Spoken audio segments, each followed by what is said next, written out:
Yan. So sa side sa ato ang Diyos sir, wala problema, nahikay na siya. So karon para madawat nato siya, karon nga nahimo ng espiritong tagatag og kinabuhi, dunay upat ka butang nga pagabuhaton nato nga mga tawo.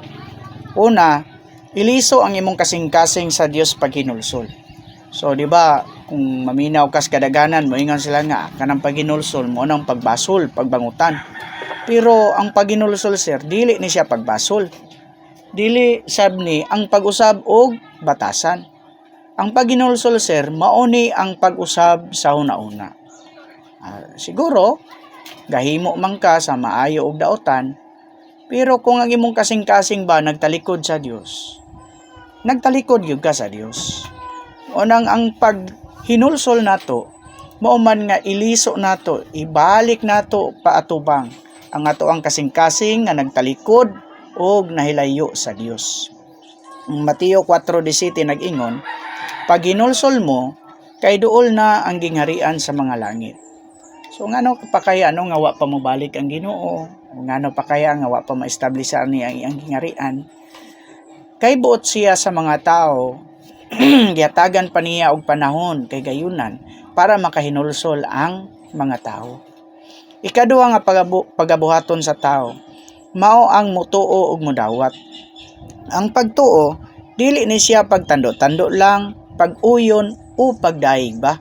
Sama pananglit kung dunay usa ka tawo nga mohatag nimo usa ka butang, ganahan kay ka sa usa ka butang, pero kung igo lang kamo tando, igo lang kamo uyon, kung dili nimo ituyod ang imong kamot og dawaton ng butang nga iyang gihatag, dili nimo mapaymuslan ang butang nga iyang gihatag. Busa sa Biblia, ang pagtuo maura usab ang pagdawat nato sir. Juan 1:12 nag-ingon, apan sa tanang nidawat niya, gihatag niya kanila ang katungod nga mahimong mga anak sa Dios, sa mga mutuo ngadto sa iyang ngalan. So kini nga bersikulo sir, makatandog kayo ni kay tiaw nimo na atong lantaw ning ato ang pagkatao, unsang klasihat ang pagkatao kung isuma total. Isulat na to sir ba, mga diferensya nato unsa gyud ta, murag pila kaya ka page nga papel ang ato ang kuano masulat. Pero ang ato ang Dios, taliwala sa kahimtang sa tao, taliwala sa pagkamasalanon sa tao, usahay ang tao ay sa makahinumdum sa Dios kung nanas balatian, nanas kasakit. Pero ang Dios dai sir, wa siya malimot nato Kanunay siyang nagulat, kanunay siyang nagtagad nato. Nya aduna si kondisyon. Kung ang usa ka tawo mutuo ngadto niya, himuon niya nga proseso niya nga anak. Kinsa ra gud no? Ang status nato nininyo tao, usahay i-lockdown ra man gali ta. Pero nga to ang Dios, once nga ang tao mutuo ngadto niya, himuon niya nga iyahang mga anak.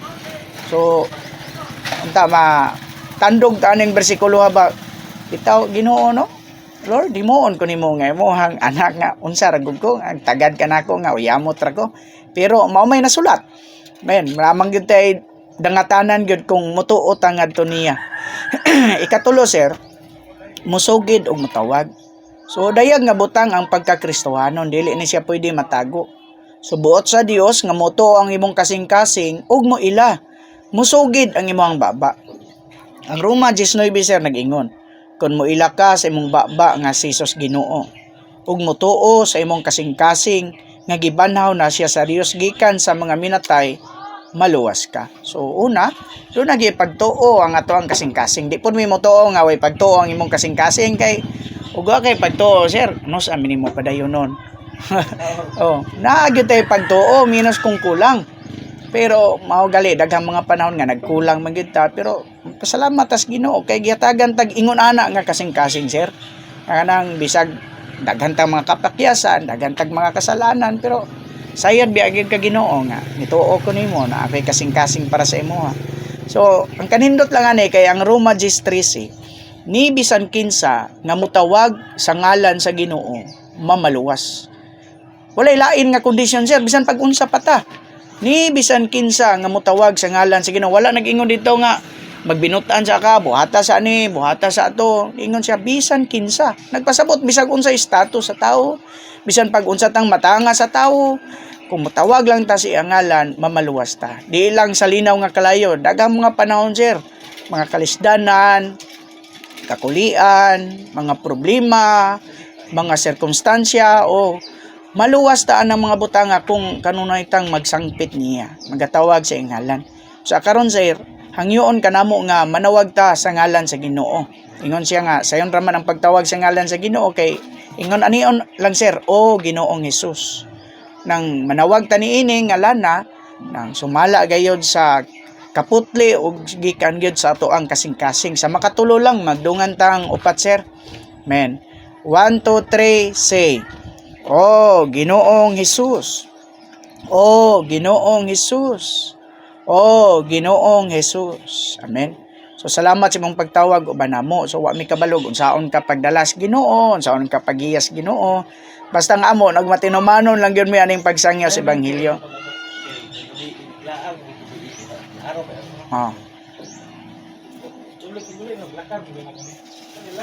Oh.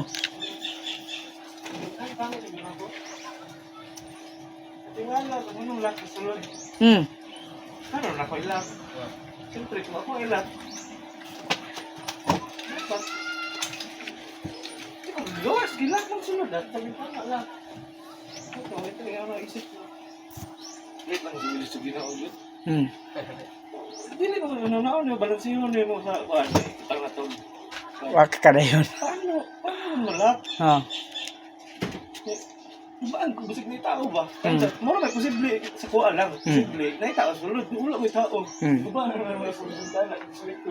Dito ka niya. Wala tao. Paano mo ito malak? Okay. So, napakoy tiwason sir. So, naay pag-ampo din So, kabalo magyud ko nga kabalo ka mo ampo pero mangyo mi nga imo aning personal nimo nga pag-ampo. Men musabat lang ka musuon sa mga pulong nga akong iampo sab. Ginoong Hesus. Usa ko ka makasasala. Nagkinahanglan ko nimo. Sulod sa akong espiritu. Kuha ang akong sala. Pun ako aron makabaton ko sa kinabuhi sa Dios. Dawaton kanako karon nga akong manuluwas og kinabuhi. Tugyan ko nimo ang akong kagalingon. Gipangayo ko kini sa imong ngalan. Amen. So naay kaupat diri sir, last na ni. Mao ni nga ato ang panghimatuod. Ang panghimatuod nato sa atong pagtuo mao ang pagpabautismo. So mungutana din ka nga bautismo. So usahay nakadungog naman gud ta. Pero ang bautismo sa Biblia sir, klaro kayang nagtug-an nato nga dili ni siya pagbalhin og relihiyon. Dili sab ni requirements aron ipasulod ta sa bisan unsa nga grupo o relihiyon. So mo ning amo agi ning paninggamutan sir og pagdepensa nga kamatuoran kay ang bautismo karon sa Kristiyanidad murag na pagaan ba kuan na kayo ang meaning kay magsangyaw dayon once nga naay mo tuo kuwaon na siya sa iyang relihiyon then ibalhin na kung unsay relihiyon atong nagsangyaw then mahimo nang membro sakop na atong grupuha. Pero sa Biblia sir may nungdanon kayo ang bautismo. Kay mao ning ato ang panghimatuod sa atong pagtuo nga dili makita. Kinsa may nasayod nga nituo ta? Ang Dios ra og kita.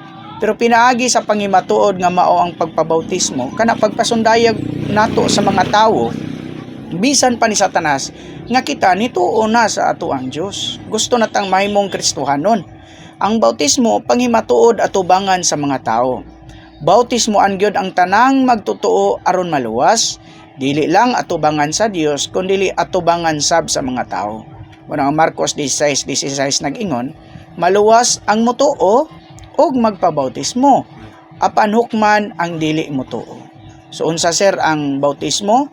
Mao ni ang panghimatuod sa atong pagtuo nga dili makita. Kung ikaw sir papilion, maluwas o may nukman? Siyempre maluwas. Ikaduha sir kamay nungdanon sa bautismo. Pinaagi sa bautismo, ibalhin ta sa Dios gikan sa gingharian ni Satanas ngadto sa gingharian sa Dios. Juan 3:5 nag-ingon, sa pagkatinuod mo ingon ko nimo, kung dili ipanganak ang tao sa tubig ug sa espiritu, dili siya makasulod sa gingarian sa Dios. Ang pag-anak sa tubig, sir, maoning pagpabautismo.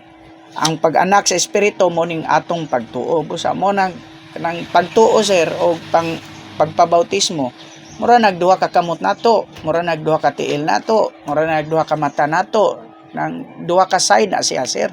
Sa magpasalamat kami sa Ginoo sa imong panahon nga gihatag. So mo na ang mysterious kinabuhi sa tao, sir, nga wala lang tabuhatan ininyo taa para nga ipakatao din matigulang din mamatay.